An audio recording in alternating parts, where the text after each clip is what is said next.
શરાબ અને કબાબની મહેફિલ માટે પ્રખ્યાત સંઘ પ્રદેશ દમણમાં 31 ડિસેમ્બર અને નવા વર્ષની ઉજવણી માટે અત્યારથી જ ભારે થનગનાટ જોવા મળી રહ્યો છે।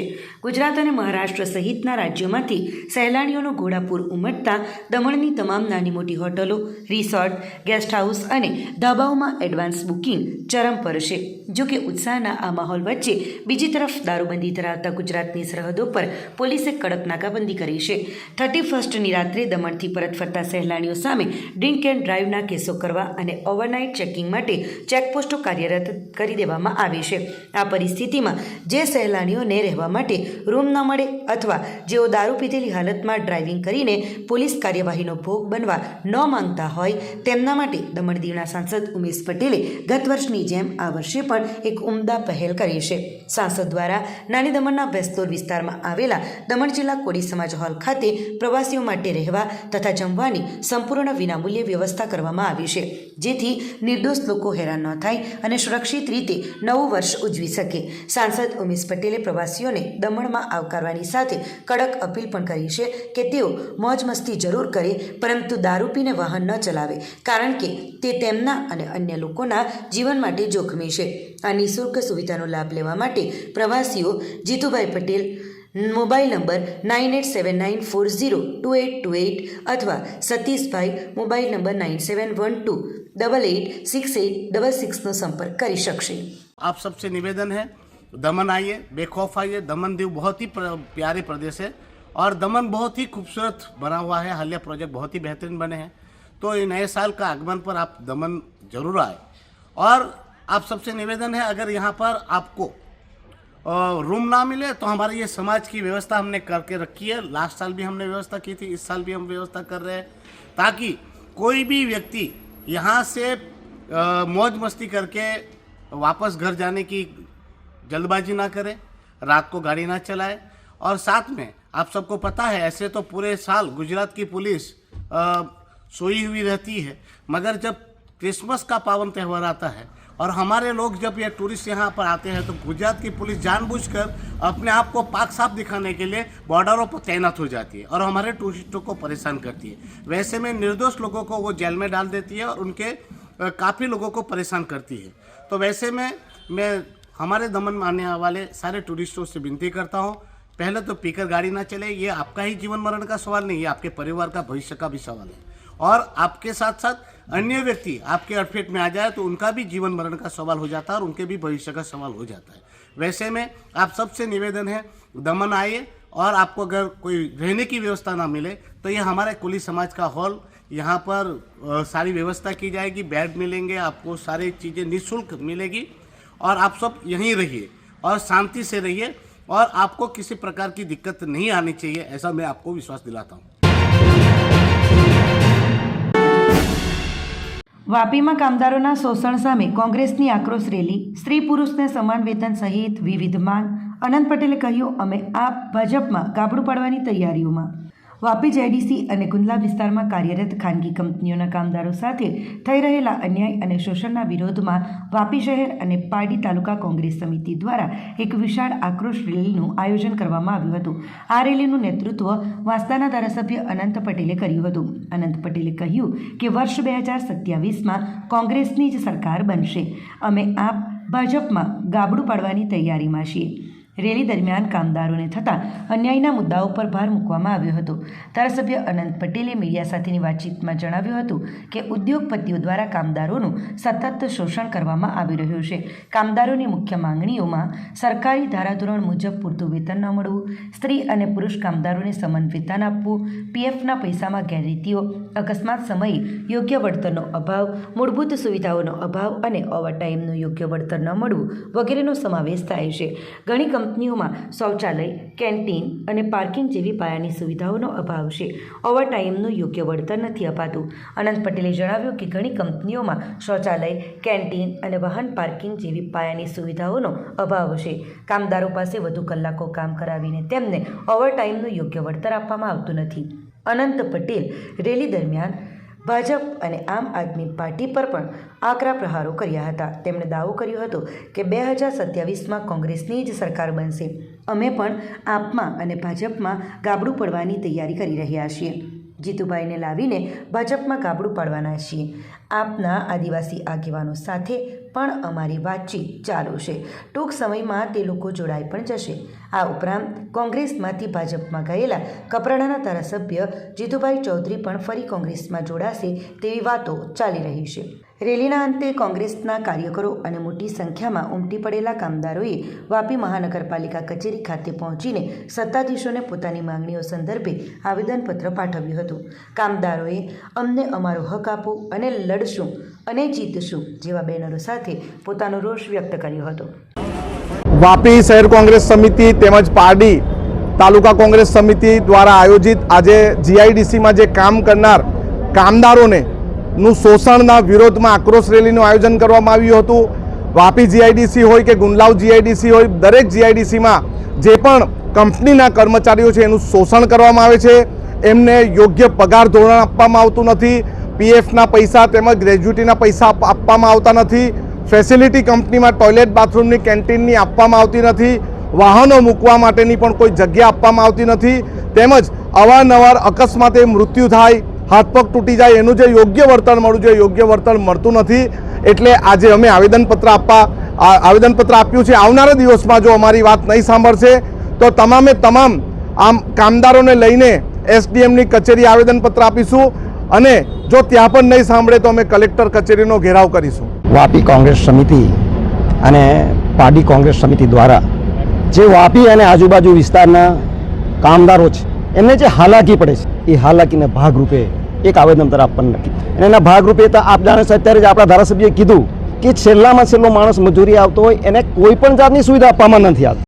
એ પછી ટોયલેટ બાથરૂમની વાત આવતી હોય, પાર્કિંગની વાત આવતી હોય કે પછી એના પગાર ધોરણની વાત આવતી હોય કે પછી કાયમી ધોરણે એને નોકરી આપવાની વાત આવતી હોય, એ કોઈ પણ જગ્યાએ કોઈ પણ સુવિધા નથી આપવામાં આવતી. ને એના ભાગરૂપે એક કોંગ્રેસ સમિતિ દ્વારા આવેદનપત્ર આપીને સરકારને જાગૃતિ કરવા માંગીએ છીએ. જે ઊંઘે છે સરકારને જાગૃતિ કરવા માંગીએ છીએ કે આવનારા દિવસોમાં આ વિસ્તારના કામદારોને ચોક્કસપણે ન્યાય મળે ને ન્યાયનો અધિકાર એમને આપવામાં આવે એના માટેનું આવેદનપત્ર આપવામાં આવ્યું. આગામી 31 ડિસેમ્બરની ઉજવણી પહેલાં વલસાડ જિલ્લા પોલીસની કડક કાર્યવાહી, એક્શન પ્લાન સાથે વલસાડ જિલ્લા પોલીસ તૈયાર. મહારાષ્ટ્ર, દમણ અને સેલ્વાસની બોર્ડર સીલ કરાઈ. નવી 17 ચેકપોસ્ટો ઊભી કરાઈ. 36 પોઈન્ટ ચેકિંગના ઊભા કરાયા. ત્યાં 31 પહેલાં સઘન ચેકિંગ હાથ ધરાયું. સંઘ પ્રદેશ દમણ, સેલ્વાસ તથા મહારાષ્ટ્ર રાજ્ય તરફથી દારૂની હેરાફેરી કરતા તથા દારૂનું સેવન કરી ગુજરાતની હદમાં પ્રવેશતા વાહન ચાલકોને બ્રેથ એનાલાઇઝર મશીન દ્વારા ચકાસણી કરવામાં આવી તેમજ વાહનોનું ચેકિંગ હાથ ધરાયું. 31ની ઉજવણી શાંતિમય માહોલમાં થાય તે માટે જિલ્લા પોલીસ વડાએ લોકોને અપીલ કરી છે કે પોલીસે એક્શન પ્લાન તૈયાર કર્યો છે, જેમાં જિલ્લા એલસીબી, એસઓજી, પેરોલ ફ્લો તથા પોલીસ સ્ટેશનના અધિકારી કર્મચારીઓ દ્વારા જિલ્લાના તમામ પોલીસ સ્ટેશનો વિસ્તારોમાં આવેલ ફાર્મ હાઉસો, પાર્ટી પ્લોટ, ક્લબ તથા હોટલોમાં પણ સઘન ચેકિંગ હાથ ધરવામાં આવશે અને કામગીરી કરવામાં આવનાર છે. વલસાડ જિલ્લા પોલીસ દ્વારા રોજે રોજ સંવેદનશીલ વિસ્તારો તથા હાઈ રાઇઝ બિલ્ડિંગો ઉપર પણ ડ્રોન કેમેરા દ્વારા સર્વેલન્સ કરવામાં આવનાર છે. વધુમાં જિલ્લા પોલીસ દ્વારા QRT, ડોગ સ્ક્વોડ, BDDS દ્વારા સંવેદનશીલ વિસ્તારોમાં તથા દરિયાકાંઠાના વિસ્તારોમાં કોમ્બિંગ, પેટ્રોલિંગ કરવામાં આવનાર છે. વલસાડ જિલ્લામાં છેલ્લા 1 મહિનામાં 1 કરોડથી વધુનો દારૂ ઝડપાઈ ચૂક્યો છે, જેમાં 4 પોલીસ મથકોએ અલગ અલગ દારૂના ગુનામાં 4 કરોડથી વધુનો મુદ્દામાલ જપ્ત કર્યો છે. વલસાડ પોલીસ દ્વારા જે હાલ જે ચેકપોસ્ટો કાર્યરત છે, જે દમણ, સેલ્વાસ અને મહારાષ્ટ્રની બોર્ડર નડીને આવેલી છે, તેમાં વધારો કરી 17 જેટલી ચેકપોસ્ટો શરૂ કરવામાં આવશે. આ ઉપરાંત અલગ અલગ પોલીસ સ્ટેશનની અંદર વાહન ચેકિંગના પોઈન્ટો ઊભા કરવામાં આવશે અને 24/7 વાહન ચેકિંગ ચાલુ રહેશે અને એ માટે કુલ 36 જેટલા વાહન ચેકિંગના પોઈન્ટ આપણે અલગ અલગ પોલીસ સ્ટેશનમાં ઊભા કરવામાં આવશે. છેલ્લા 3 દિવસથી ડ્રિંક એન્ડ ડ્રાઈવની કેસો કરવાની આપણી ડ્રાઈવ ચાલુ છે અને છેલ્લા 3 દિવસમાં એટલે 24, 25, 26માં આપણે 150થી વધુ ડ્રિંક એન્ડ ડ્રાઈવના કેસો કરેલા છે અને આ ઝુંબેશ અત્યારે પણ આગળ ચાલુ રહેશે. ચાલુ માસની અંદર આપણે પ્રોહિબિશન પ્રવૃત્તિ પર અંકુશ લેવા માટે કે નવા વર્ષ ઉજવણી માટે જે આપણી બોર્ડરમાંથી દારૂ છે ગુજરાતમાં ન જાય એના માટે સતત એલર્ટ રહી અને ઝુંબેશ સ્વરૂપે કેસો કરવામાં આવ્યા છે અને કુલ 32 જેટલા આપણે કેસો કરી અને 1,91,000 1 કરોડ 91 લાખ જેટલો દારૂ અને 4 કરોડ જેટલો મુદ્દામાલ આપણે પકડેલ છે. આમ આપણે સતત જ કાર્યરત છે અને આગામી દિવસોની અંદર આ ડ્રાઈવને સઘન બનાવવામાં આવશે અને વધુમાં વધુ પોલીસ ફોર્સ એલસીબી, એસઓજી, પેરોફોલ્લો અને તમામ પોલીસ સ્ટેશનની જે ડિસ્ટાફ અને અન્ય ટીમો લાગી અને છેલ્લા 4 દિવસ જે બાકી છે આપણા નવા વર્ષ આપણું એ પ્રમાણે આને સખત રીતે અમલવારી કરવામાં આવશે અને આ પ્રવૃત્તિને અટકાવવામાં આવશે. એના માટે એલસીબી અને એસઓજીને ખાસ સૂચના આપવામાં આવી છે કે જેની અંદર ફાર્મ હાઉસ ચેકિંગ થશે અને મહેફિલનો બેસાડવામાં. આ ઉપરાંત ડ્રોનનો પણ અમે ઉપયોગ કરવાના છે સર્વેલન્સની અંદર, જેથી કરી કોઈ પણ આવી પ્રવૃત્તિ ચાલતી હોય તેનું આગોતરું માહિતી મેળવી શકાય. સોળસુંબા રેલવે ઓવરબ્રિજ સર્વિસ રોડની વેઢથી અકસ્માત, વાહન ચાલકો મુશ્કેલીમાં. ઉમરગામ તાલુકાના સોળસુંબા રેલવે ઓવરબ્રિજના બંને તરફ સર્વિસ રોડની કામગીરી દરમિયાન વેઠ ઉતારવામાં આવતા સ્થાનિક વિસ્તારના વેપારીઓ તેમજ વાહન ચાલકોને ભારે મુશ્કેલીઓનો સામનો કરવો પડી રહ્યો છે. સર્વિસ રોડ પર વેઠ હોવાના કારણે અકસ્માતોનો જોખમ વધતો જઈ રહ્યો છે. બ્રિજ નીચે ચાલી રહેલી કામગીરીને કારણે અનેક વખત વાહનો અકસ્માતનો ભોગ બની રહ્યા છે. ખાસ કરીને ચોમાસાના સમયમાં વાહન ચાલકો લપસી પડવાની ઘટનાઓ વધે છે. આજે પણ એક ટેમ્પો બ્રિજની નીચેથી પસાર થતી વખતે અકસ્માતગ્રસ્ત બન્યો હતો. સ્થાનિકોની રજૂઆત બાદ જિલ્લા કલેક્ટરે જાતે સ્થળ મુલાકાત લઈ સમસ્યાના ઉકેલ માટે જરૂરી સૂચનાઓ આપી હતી. ત્યારબાદ સર્વિસ રોડ પહોળો કરવાની કામગીરી શરૂ કરવામાં આવી હતી. તેમ છતાં હાલ પણ વેઠ હોવાના કારણે વાહન ચાલકો માટે પરિસ્થિતિ જોખમી બની રહી છે. આ ઉપરાંત બ્રિજની કામગીરી દરમિયાન વેઠ ઉતારાતા એસટી બસોની અવરજવર ખોરંભે પડી છે, જેના કારણે મુસાફરોને ભારે હાલાકી સહન કરવી પડી રહી છે. અકસ્માત બાદ બ્રિજ નીચે ખાડામાં ફસાયેલ વાહનોને બહાર કાઢવા માટે ક્રેનની મદદ લેવામાં આવી હતી. ભારે જહેમત બાદ વાહનોને બહાર કાઢવામાં સફળતા મળી હતી. સ્થાનિક લોકો દ્વારા તાત્કાલિક વેઠ દૂર કરી માર્ગને સુરક્ષિત બનાવવા તથા વાહન વ્યવહાર સુચારુ કરવા માંગ ઉઠાવવામાં આવી છે. મગરવાડા ગ્રામ પંચાયતમાં સબકી યોજના સબકા વિકાસ અંતર્ગત 3.48 કરોડના વિકાસ કામોનું આયોજન. રસ્તા, પાણી અને આવાસ યોજના પર વિશેષ ભાર. મગરવાડા ગ્રામ પંચાયત ખાતે આજરોજ સબકી યોજના સબકા વિકાસ સૂત્રને સાર્થક કરવા જીપીડીપી પ્લાન અનુસાર ભવ્ય ગ્રામસભાનું આયોજન કરવામાં આવ્યું હતું. ગામના સરપંચ ભૂપેન પટેલની અધ્યક્ષતામાં યોજાયેલી આ મહત્વપૂર્ણ બેઠકમાં જિલ્લા પંચાયત પ્રમુખ ધરમ પટેલ, ઉપપ્રમુખ રીના પટેલ તેમજ વિવિધ વિભાગના અધિકારીઓ અને મોટી સંખ્યામાં ગ્રામજનો ઉપસ્થિત રહ્યા હતા. આ ગ્રામસભામાં આગામી વર્ષ માટે અંદાજે 3.48 કરોડ રૂપિયાના વિકાસ કામોનો પ્લાન રજૂ કરવામાં આવ્યો હતો.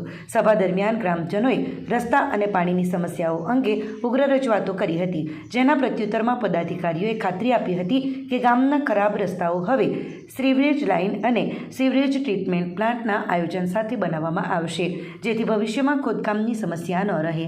પાણીની સમસ્યા નિવારવા માટે નંખાયેલી નવી લાઇનોમાં સત્વરે કનેક્શન આપવા અને તાત્કાલિક ધોરણે પાણીના ટેન્કર મૂકવા અંગે જિલ્લા પંચાયતને જાણ કરી દેવામાં આવી હોવાનું જણાવાયું હતું. પ્રધાનમંત્રી ગ્રામ આવાસ યોજના હેઠળ મંજૂર થયેલા 20 મકાનોમાંથી બાકી રહેલા 11 મકાનોની અડચણો દૂર કરી ઝડપથી કામગીરી પૂર્ણ કરવાનો નિર્ધાર વ્યક્ત કરવામાં આવ્યો હતો. આ ઉપરાંત ગામના બાળકો માટે આધુનિક પ્લેગ્રાઉન્ડ માટે જગ્યા નક્કી કરી દેવામાં આવી છે અને ટૂંક સમયમાં ઠરાવ પસાર કરવામાં આવશે. યુવાનો અને વાંચન પ્રેમીઓ માટે ગામમાં એક સુંદર લાઇબ્રેરી અને 2 નવા જીમ બનાવવા અંગે પણ સકારાત્મક ચર્ચા કરવામાં આવી હતી. અંતમાં ઉપસ્થિત અધિકારીઓએ કેન્દ્ર સરકારની વિવિધ જનકલ્યાણકારી યોજનાઓનું માર્ગદર્શન પૂરું પાડ્યું હતું અને નવી બોડીની આ પ્રથમ ગ્રામસભામાં તમામ પ્રશ્નોના સુખદ નિરાકરણની બાંહેધરી આપવામાં આવી હતી. એ લોકોની મેન પ્રોબ્લેમ એ છે કે રસ્તા બહુ ખરાબ છે. તો એમને કીધું હતું મેં, જેમ કે મને હમણાં જિલ્લા પંચાયતથી બાંધકામ સમિતિના ચેરમેન બનાવ્યા છે, તો હું એ લોકોને આશ્વાસન આપ્યું છે કે તમારા જે બી ગામના રોડો છે એ રોડો બનવાના જ છે અને એ રોડો બનશે કેવા બનશે, તો એ આપણે સિવેજ લાઇન સાથે બનશે. મતલબ જે આપણે ગટરનું પાણી છે એ બધું પાણીની લાઇનનું નિરાકરણ કરીને આપણા પ્રશાસક પ્રફુલ સાહેબ પટેલજીના માર્ગદર્શન હેઠળ જે કામ થઈ રહ્યું છે દમણમાં, જે વિકાસનું કામ થઈ રહ્યું છે, તે એક સરાહનીય કાર્ય છે કે આપણા જે રોડ બનવાના છે પંચાયત લેવલ પર, એમાં પણ એક સિવેજ ટ્રીટમેન્ટ પ્લાનનું આયોજન કરવામાં આવ્યું છે. તો ખૂબ સરસ છે. ગામજનોની બીજી રજૂઆત હતી કે પાણીની સમસ્યા છે તો હાલમાં તરત અમને ટાંકી મૂકવામાં આવે. તો એ બી મેં ઓલરેડી જિલ્લા પંચાયતમાં લેટર કરી ચૂક્યો છું પ્રમુખ સાહેબને અને ટૂંક સમયમાં એ લોકોનું નિરાકરણ થઈ જશે. બીજી સમસ્યા એમ હતી કે અમે જ્યારે ઘરે ઘરે ગયા હતા ત્યારે પ્રધાનમંત્રી ગ્રામ આવાસ યોજના હેઠળ બીજા ગરીબ લોકોના ઘરનું બહુ જ સમસ્યા છે, જેમને ઘર નથી. તો આપણા પંચાયતમાં હાલમાં 20 ઘરનું કામ પાસ થયેલું છે, તેમાંથી 3 ઘર બની ગયા છે. 6 ઘરનું કામ ચાલુ છે, 11 ઘરનું કામ. એ લોકોને થોડી સમસ્યા છે, એમનું નિરાકરણ અમે સાથ સહકાર આપીને ટૂંક સમયમાં કામ ચાલુ કરી દઈશું. બીજું કે મેન અમારે એક આયોજન રાખ્યું છે કે આ વખતે અમારે પંચાયતનું 5 વર્ષમાં 100% તો નહીં પણ 80% બી જે બી પ્રશ્નનું સમાધાન કરશું. અમે પંચાયતમાં અમારે એક નાના છોકરાઓ માટે પ્લેગ્રાઉન્ડ બનાવવાનું છે, જેમાં પેલા હિંચકો હોય, બધું હોય, અડિશનલ પટ્ટી, એની જગ્યા બી અમે લોકેટેડ કરી દીધી છે સરપંચ સાહેબ જોડે બંને બેસીને. અને ટૂંક સમયમાં એમનું બી અમે જિલ્લા પંચાયતથી ઠરાવ પાસ કરશું અને એ બી કામ કરશું. તેમજ મારે એક ગામમાં એક સુંદર મજાની એક વાંચનાલય, લાઇબ્રેરી અમારે સરપંચ સાહેબ જોડે ડિસ્કસ થયું છે. બંનેનું ખૂબ જ સરસ એક વાંચનાલય બનાવશું, લાઇબ્રેરી બનાવશું, તેમજ 2 જીમનું બીજું નવું ગઠન કરશું. લોકોએ મોટી સંખ્યામાં ભાગ લીધો, પોતાની સમસ્યા જણાવી. સમસ્યા રસ્તા, પાણી, લાઇટ અને ગટરની છે. કેમ કે અમે ચૂંટણી દરમિયાન જોયું હતું કે બરડોકયાથી ઝરી સુધીની ફક્ત ને ફક્ત રોડની સમસ્યા છે મોટી, અને લોકોને અમે ભરોસો આપ્યો છે કે ચોમાસા પહેલાં ટેન્ડરિંગ પ્રક્રિયા પૂરી કરીને કામ પૂરા કરવામાં આવશે. કેમ કે આ રોડ બધા 50 મીટર, 100 મીટર, 70 મીટર, 35 મીટર, 40 મીટરના રોડ છે, નાના રોડ છે. જિલ્લા પંચાયત અધ્યક્ષ હતા, PWના કર્મચારી પણ આવેલા હતા. એ લોકોએ પણ ભરોસો આપ્યો છે કે 1 વર્ષની અંદર આ બધા કામ પૂરા કરી દેવામાં આવશે. અંદાજે 3.5 કરોડના કામ છે, અને અમને પ્રશાસન પર પૂરો વિશ્વાસ છે કે આ કામ અમારા પૂરા કરી દેવામાં આવે. તેમજ હું સરપંચ તરીકે મગરાવડા 4 રસ્તા પર એક ભવ્ય ફાઉન્ટનની માંગ કરી છે. કેમ કે મગરાવડા 4 રસ્તા એ એક મોટું લેન્ડમાર્ક છે. આજ સુધી દમણમાં આપણે આટલું મોટું લેન્ડમાર્ક કોઈ દિવસ જોયું નથી. તેમજ ભીમ તળાવ જે કમ્પાઉન્ડ વોલ છે એને હટાવીને એનું બી બ્યુટિફિકેશન કરવામાં આવે અને ટુરિસ્ટ ડેસ્ટિનેશન બનાવવામાં આવે એવી માંગ કરી છે. તેમજ તાણાપાટી સ્કૂલ જે જિલ્લા પંચાયત સંચાલિત છે, તેમાં શિક્ષકની અપૂરતી છે. અમે બાર સભા માટે ગયા હતા ત્યારે બાળકો દ્વારા જણાવવામાં આવ્યું કે PT ટીચર, કોમ્પ્યુટર ટીચર અને ઇંગ્લિશ ટીચર નથી. જલ્દી ટીચરની ભરતી કરવામાં આવે જેથી કરીને બાળકોને શિક્ષણમાં સગવડતા પડે. બાકી લોકોને ઘર બાંધવાની જે સમસ્યા છે એના માટે BDO સાહેબે કીધું છે કે જલ્દીથી જલ્દી એની પ્રોસેસ પૂરી કરી અને ફાઇલ રેડી કરી આપવામાં આવશે. જલ્દીથી જલ્દી લોકો ઘર બનાવી શકે એવી સુવિધા કરી આપવામાં આવશે.